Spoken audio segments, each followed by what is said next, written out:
नमस्कार दोस्तों, study time में आपका फिर से मैं बहुत बहुत स्वागत करता हूं। कैसे हो? आई होप आप सब अच्छे होंगे।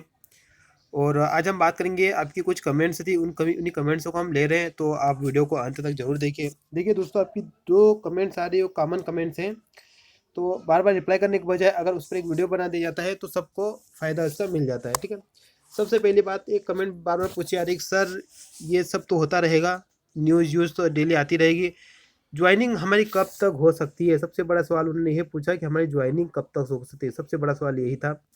एमपी टेट के जितने भी कैंडिडेट मुझसे जुड़े हुए हैं, बहुत सारे ये पूछ रहे हैं। ठीक है, एक है एमपीपीएससी के कुछ कैंडिडेट है, सर आप एमपीपीएससी पर भी थोड़ा अपडेट दीजिए कि एमपीपीएससी का रिजल्ट कब तक आ सकता है, हमारे मेंस एग्जाम कब तक हो सकती है। ओके, तो दोस्तों ये दो प्रश्न ऐसे हैं जिनका जवाब एक ही है, आप समझ रहे हो, और उसका जवाब है ओबीसी रिजर्वेशन। ठीक है, और इस पर हम बहुत बार डिस्कस कर चुके हैं, इसकी एक एक अपडेट हम आपको दे चुके हैं, पूरी इन डेप्थ जितनी इसकी अंदर की जानकारी मैंने आपको प्रोवाइड करवाई ना, उतनी अंदर की जानकारी आपको कहीं पर भी किसी चैनल ने भी नहीं आपको अंदर की जानकारी दी है, चाहे ईडब्ल्यूएस की हो या ओबीसी की हो।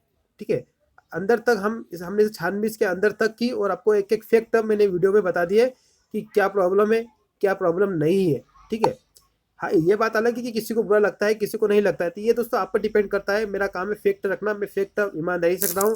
ओके, दूसरी बात, इन चीज़ों पर ज़्यादा कोई बात इसलिए नहीं करता क्योंकि इससे क्या होता है कि इफेक्ट पड़ता है यूट्यूब चैनल पर। क्या कि अगर मैं ओबीसी पर वीडियो बनाता हूँ तो ओबीसी वालों को बुरा लगता है, वो भी अनसब्सक्राइब करते हैं, अनलाइक करते हैं। ठीक है, सिंपल सी बात है। अगर मैं ईडब्ल्यूएस पर वीडियो बनाता हूँ तो ईडब्ल्यूएस वालों को बुरा लगता है, वो अनलाइक करते हैं।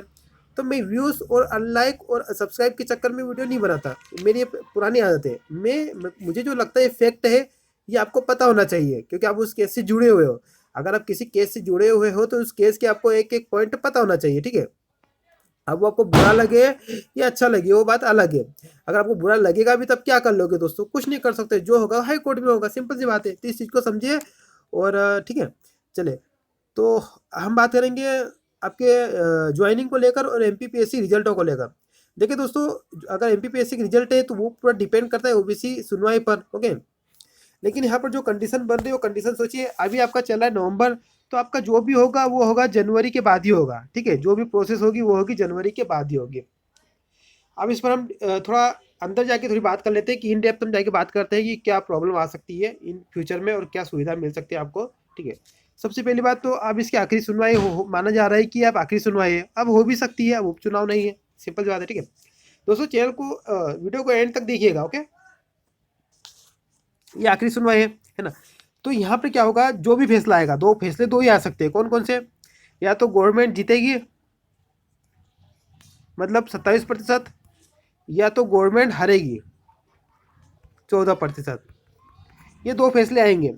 अभी इन दो फैसले में से हम दोनों फैसलों पर डिस्कस करेंगे। हमको नहीं पता कौन सा फैसला अभी आएगा, है ना, हम किसी पर डिसीजन पर नहीं जा रहे क्योंकि हम हाईकोर्ट नहीं है, हम सिर्फ संभावनाएं लेकर चलते हैं।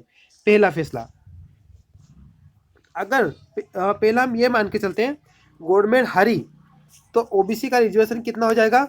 ओबीसी का रिजर्वेशन हो जाएगा 14%, है ना।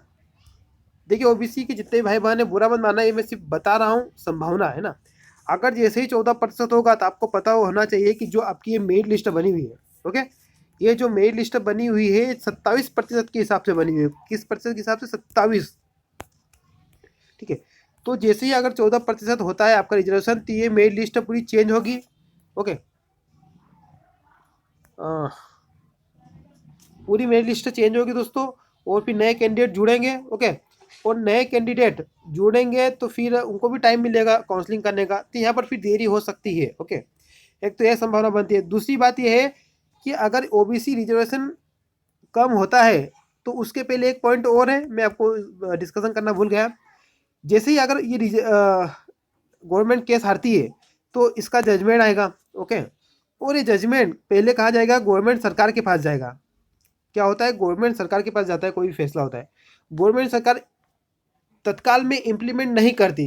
कोई सी भी सरकार अगर कोई हाई कोर्ट का फैसला आता है तो उसको तत्काल में इम्प्लीमेंट नहीं करती। ओके, वो क्या होता है कि जो पूरा फैसला है ये गवर्नमेंट अपने विधि विभाग के पास भेजेगी।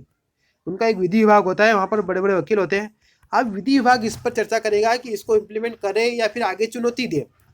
अगर आगे चुनौती दी जाती है, ठीक है, दूसरी बेंच में, तो फिर चीज़ें और आगे बढ़ जाएगी। और अगर नहीं चुनौती दी जाती है, 14% लागू कर दिया जाता है, तो फिर से पोर्टल चेंज होगा और फिर से आपको टाइम लगेगा, टाइम उसमें भी लगने वाला लेकिन कम लगेगा। और अगर चुनौती दी गई तो फिर मामला फिर से कोर्ट में जाएगा, है ना। अगर गवर्नमेंट चुनौती देना चाहे तो ऐसा हो चुका है बिहार में, ओके। और बिहार में इसी चुनौती देने के कारण ही जो भर्ती है वो 1.5 साल से रुकी हुई है, क्योंकि वहाँ पर हाईकोर्ट अपना फैसला सुना देती है लेकिन फिर कोई दूसरे उसको चुनौती दे देते हैं। तो ये तो था कि 14% होगा आपका रिजर्वेशन, वो वाला फैक्ट था। अब दूसरा फैक्ट हमारा है कि अगर 27% रिजर्वेशन रहता है तब क्या होगा, ठीक है। तो दोस्तों 27% अगर रिजर्वेशन रहता है तो कुछ नहीं होगा, जजमेंट आएगा, जजमेंट के बाद फिर से फैसला कोर्ट के सरकार के पास जाएगा, लेकिन सरकार इसको विधि विभाग के पास नहीं भेजेगी क्योंकि सरकार खुद जीती है, तो उसको विभाग के पास भेजने की जरूरत ही नहीं है ना। फिर सरकार इसको तत्काल में इम्प्लीमेंट करेगी और आपकी प्रोसेस शुरू हो जाएगी और एमपीपीएससी का रिजल्ट भी आ जाएगा। दोनों केस में इस तरह से आपके ज्वाइनिंग और रिजल्ट दोनों शुरू हो जाएंगे। तो ये बात है, आपका टाइम थोड़ा लगेगा, ठीक है। अगर केस हारती है तो ज़्यादा वक्त लग सकता है, अगर केस नहीं हारती है तो कम वक्त लगेगा। ये दो फैक्ट है अगर गवर्नमेंट इसको बहाना बनाती है तो। लेकिन दोस्तों अगर गवर्नमेंट ये सोचे कि हम रिजर्वेशन को बहाना नहीं बनाते, है ना, ये केस जब होगा तब इसकी सुनवाई होगी तब देखा जाएगा। अभी हम जो फ्रेश भर्ती है, जो फ्रेश पदे हैं उन पर हम भर्ती करते हैं तो गवर्नमेंट कर सकती है, कोई इशू नहीं है। हाई कोर्ट से अनुमति ले कर सकती है, इसमें किसी का नुकसान भी नहीं है, ओके। लेकिन इसकी संभावना लगभग 1 से 2% है। जो 98% जो संभावना है वो है ओबीसी रिजर्वेशन कोर्ट के ही है, फैसला ही है, ठीक है। सिंपल सी बात है। अब इसके बाद एमपीपीएससी का फिर रिजल्ट और ये सब कुछ होने के बाद ही आएगा। और ये आपका दिसंबर में इसकी सुनवाई है और दिसंबर में सुनवाई होने के बाद एमपीपीएससी का जो रिजल्ट है वो जनवरी के तक आ सकता है। और फिर उधर फरवरी में इसकी एग्जाम भी हो सकती है, ऐसी मेंस की, ऐसा मेरा मानना है। ज्वाइनिंग को लेकर तो पूरा फैसला क्लियर होगा तभी ज्वाइनिंग इसकी शुरू होगी, ओके।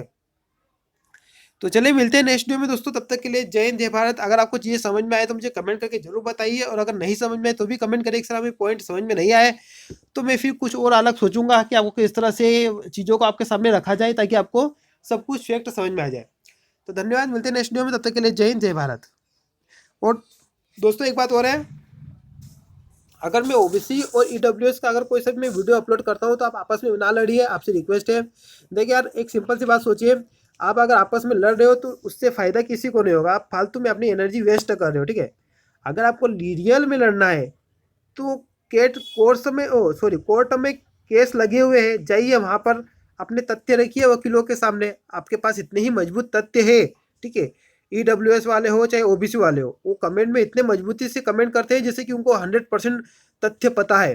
तो अगर आपको ऐसा लग रहा है आपको 100% तथ्य पता है तो आप जाइए कोर्ट में, जाइए वहाँ पर जो वकील केस लड़े उनके सामने अपने तथ्य रखिए, उनको पता है सर ये फैक्ट है, इस फैक्टर से हम जीत जाएंगे। मैं दोनों के लिए बोल रहा हूँ, ईडब्ल्यूएस ओबीसी दोनों के लिए, क्योंकि आप कमेंट में इस तरह से लड़ते हो जैसे कि आप भी वकील बन गए हो, है ना। तो वेट करिए क्या आता है, बाकी आपकी मर्जी, ठीक है। धन्यवाद दोस्तों, मिलते हैं नेक्स्ट वीडियो में, तब तक के लिए जय हिंद जय भारत।